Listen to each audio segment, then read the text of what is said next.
Let's bring in members of Parliament now to debate the climate plans, now that we know what the Conservatives are proposing for Canadians. Chris Bittle is the Parliamentary Secretary to the Minister of the Environment. Eric Duncan is the Question Period Coordinator for the official opposition Conservatives. And Laurel Collins is the Environment Critic for the NDP. It's good to see you all. Thanks for being here. Mr. Duncan, let me start with you. It's the Conservative plan we saw today. So your leader promised to get rid of the carbon tax, and he's replaced it with his own carbon tax, although he's calling it a levy, not a tax. Let's be clear about that. But it does raise the cost of fuel for consumers, just as the current Liberal carbon tax does. So explain how your party's proposal is different. Proposal is different in the sense that money's not going to Ottawa. It is going into a savings account for Canadians to spend it on initiatives, green initiatives, as they choose to. There's a lot of opportunities and ways to do that, but we don't need to send billions of dollars to Ottawa to have it redirected and go back to Canadians that way. It's going to stay in a savings account.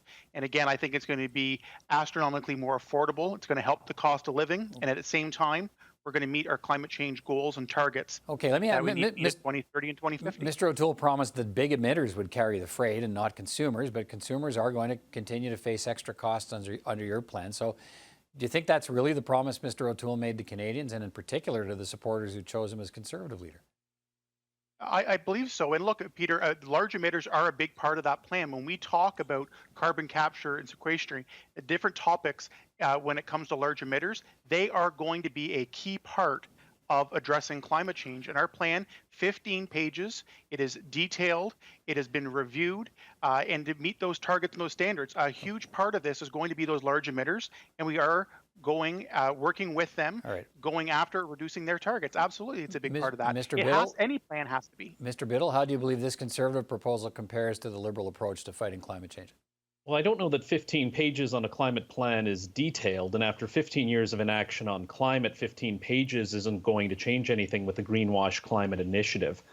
This is a plan where the more you burn, the more you earn. So it doesn't incentivize anyone to cut back on what they're doing.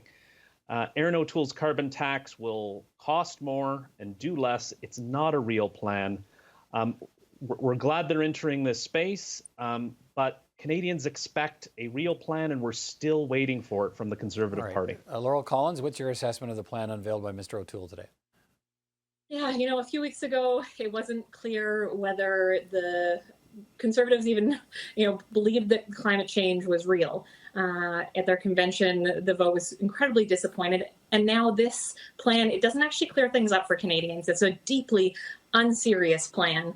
And at the same time, I just, my Liberal colleague mentioned greenwashing, and this unserious Conservative climate plan does not let them off the hook. They have missed every single climate target. Their plans similarly does not match the scale of the crisis. We need to do so much more. Let me drill down a bit, Mr. Duncan, on this key offering in the Conservative plan. Right now, those provinces subject to the federal carbon tax get a rebate from the federal government in tax time, and that rebate's the same for each taxpayer in the province. It's apportioned the same way. Instead, your leader's plan creates this low-carbon savings account that will actually reward higher consumption of fossil fuels. The more gas you buy, for instance, the more you get in your account. How will that incentivize, Mr. Duncan, change in carbon consumption? Well, here's a challenge that we have, Peter, with this, and Chris would be a good example here in St. Catharines as well. He has a lot of residents and constituents that would travel to work in Hamilton or in the GTA. I have the same situation in my riding in rural southeastern Ontario, where a lot of people worked in Montreal or in Ottawa.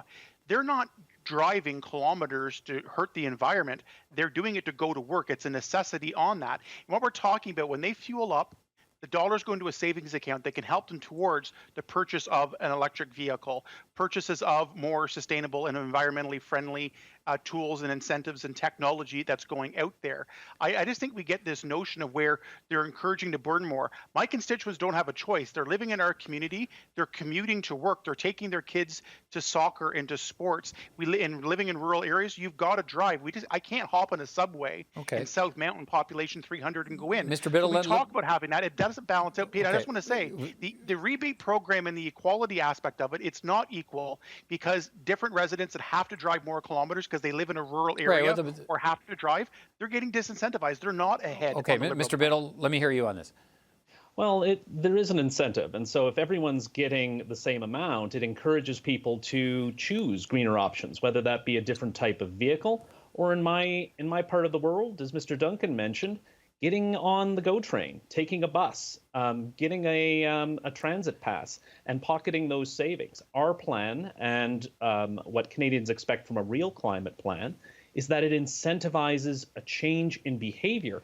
And this is a plan that if you have a Mercedes and you're driving a great distance, sure, you may have more money at the end of the year to buy an expensive bike for the weekend, but it's not going to change your behavior because you're benefiting from pollution. All right. And sorry. Go ahead, Laurel Collins, let me hear you on this. What do you think about this low carbon savings account idea? Does it work for you?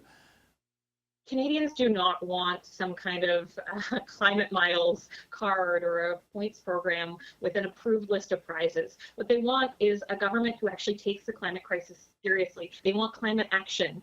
And this plan does not have real climate action that will actually ensure that we meet our international climate targets and that we're ensuring a livable planet for future generations. Mr. Duncan, how would this this low carbon savings account work? Who's going to run it? Don't you have to create another bureaucracy here to administer this thing? No, we've talked about there's great examples out there in the private sector that do these types of things already. We're going to work with provinces and build on those programs and examples like it. I actually think whenever the money's not going to Ottawa, being administered and going back, and again, unequally to Canadians, again, people who commute to go to work, we're talking about transit passes being eligible for that, more better vehicles when they go to work back and forth.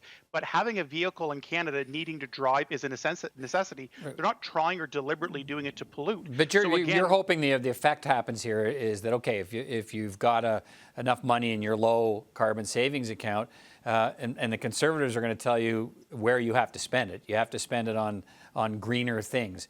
And I guess some Conservatives might object to having a government tell them how they have to spend whatever monies they're being rebated. But is that the plan here? You think there'll be enough of an attitude change by virtue of the purchases people make from these low carbon savings accounts? Absolutely. And we've seen, for an example, tax-free savings accounts as ways to save up for retirement. We've seen other comparable things on this. And when there are the incentives, as Chris talks about, this is our way of getting incentives, doing the same thing. But again, as opposed to billions of dollars heading to Ottawa, being divvied up in a bureaucracy and going back, we believe leveraging in the private sector as well, opportunities. Mr. Bittle, do you believe that's enough to incent a change in behavior? It'll come at the back end. So if you're spending a lot of money on fossil fuels, you've racked up some dollars in your low carbon savings account, and now you can go put in more energy efficient windows in your home. It's a wildly complicated setup where there's no details to the plan, that some other corporation or bank is going to run it and manage people's petrol points in order for a approved list of what they can buy. We have a simple plan that Canadians know at tax time what they're going to get, and they can use it on what they want. Laurel Collins, no chance this plan could actually work the way the Conservatives have designed it? You know, I think the problem with this plan, and similarly the problem with the Liberal climate plan, is that, you know, the idea that carbon pricing is going to be a silver bullet, it is a mistake. We need a smart, comprehensive carbon pricing plan. The Conservatives clearly are not willing to put something forward that would work. This is untenable. But we also need to make sure that we are investing in transit, in green infrastructure, in green housing, in retrofits. We need a plan that actually matches the scale of the crisis. And both the Conservatives and the Liberals are committed to giving big handouts, billions of dollars to big oil and gas companies. They need to end fossil fuel subsidies if Canadians are going to take them seriously. Canadians, at some point, we're going to have an election, probably not that far off. Canadians are going to be able to choose which one of these proposals, platforms they think works for them. Thank you all for your time. Appreciate it. Thank you. Thanks, Peter.